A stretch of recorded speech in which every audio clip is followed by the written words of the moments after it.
booties for black girl nerds. Omari, I was so excited to see you in this role. I've watched you over the years in interviews where you wanted to go in different directions and make sure people appreciate the range of your ability. And this is a very different role from what we are accustomed to you seeing. What is it like to lean into different this new emotion, an emotion of fear and trying to outwit, being in pursuit, and just all the emotions that came with playing your character Marquis? Great question. It's ironic because it's like going back to the pre-work involved in millions of hours of acting class and all of those moments of being an athlete who did not ever think that God would want me to do this thing called actor. Let alone art in this way, even if behind the camera, which ultimately I absolutely want to be on both sides of the camera. But there's the moments where you think back on the early stages where you just, okay, I'm embracing God. I hear you. You want me to be an actor. You need the stage big. I get it. You don't just want me to be a poet. I get it. Okay.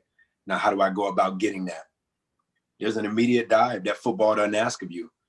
Coaches ask of you certain things, and they might call you the son of a curse word because they're trying to get the most out of you.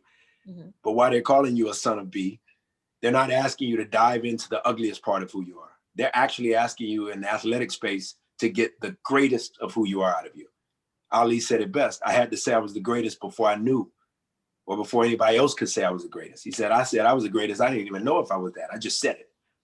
In this world of acting, the ones who really have a good take on it, they've always been, to me, my favorites. The ones who have a great take on it, they've always been ones who can really dive into that place of like, well, this is all the stuff I don't like about me. Mm-hmm.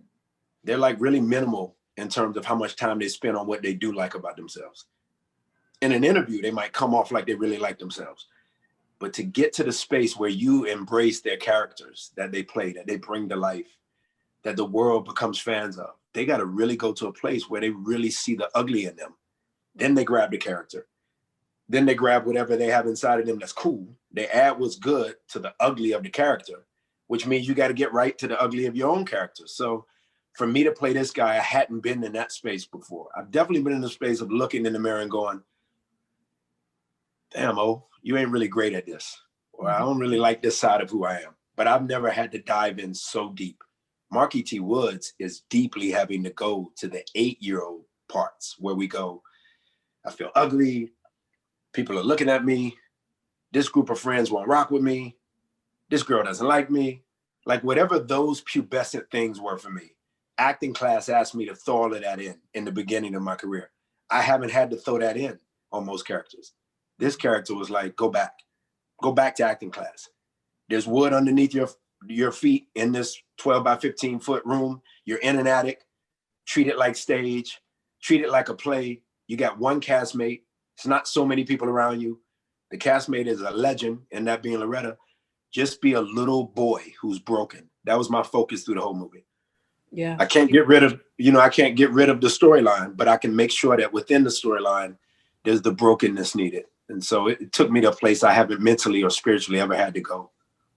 You conveyed that well. And just watching, what made that particularly interesting to me is by working with Loretta and those qualities that we've all found so endearing about her throughout her career, when put in that spotlight, were so menacing and so frightening. The soft voice was very scary and more impactful than someone beating you over the head, trying to induce fear with you. What was it like in those moments? Because there's so many close, intimate moments where she is very, exercising her power over you, but with almost like a gentle touch, making it even that much more menacing. Yes, absolutely. And also not only more menacing, but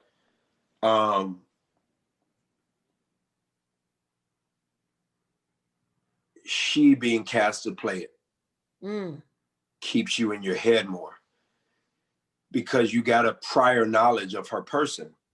As a friend, as a castmate prior, having been on Tyler Perry's For Color Girls with her and having done table reads with her, for other projects that didn't go, but you know, we had gotten down with prior. There were these moments where I had vanished Loretta Devine enough. I was into Eloise, but because of that soft voice, you know what I mean? Like for years, people know her for that. And not only the characters that, as you astutely stated, she's been adored for playing, there's also the voice that comes with it. Our voice is what we have. We have these and our voice. That's it.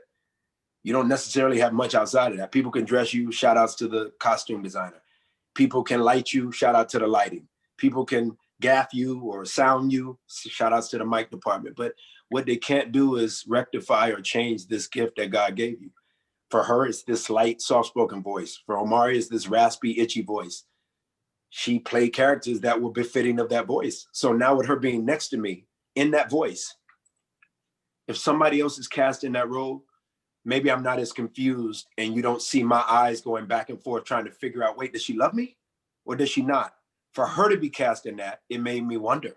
As Omari, forget Marquis T. Woods. There were moments where I was like, wait, is this a moment where she's being loving? That's a different kind of gift. And so I got to give the shout outs to Paramount for hearing Mark Tonderay and everybody else who considered Loretta. Might have been Paramount first. I don't know what order. I don't want to misspeak, but from Mark Tonderay to the other producers, in conjoinment with obviously our studio being that of Paramount, when they came to Omari saying, hey, oh, what do you think about Loretta? It was a light bulb, like, yes, the world hasn't seen her in that. And there's a built-in gift, and it's actually the light, non-menacing voice. The gift is the non-menacing voice. So for the world to see her, I can't wait for them to see what you and I saw. Absolutely. Thank you so much for your time. I enjoyed you tremendously. It was very interesting. Gave me like a serpent in a rainbow kind of a throwback vibes. That is dope to say. It was like, it was serpent and maybe a little misery and maybe even a little bit of Hills Have Eyes too, with kind of the mob mentality of the people gathering to keep you captured and everything. So it really conjured up some classic movies for me, and it made it just all that more enjoyable to see some Black faces doing something different and a different storytelling in just a very compelling manner.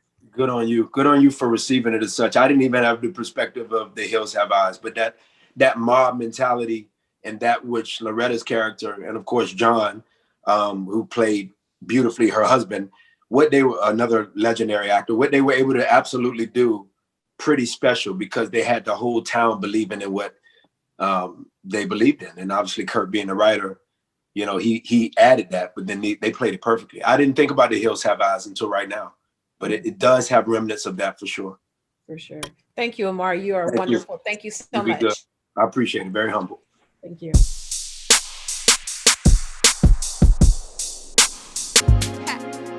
Better shake your booties for Black girl nerves. Better shake your booties for Black girl nerves.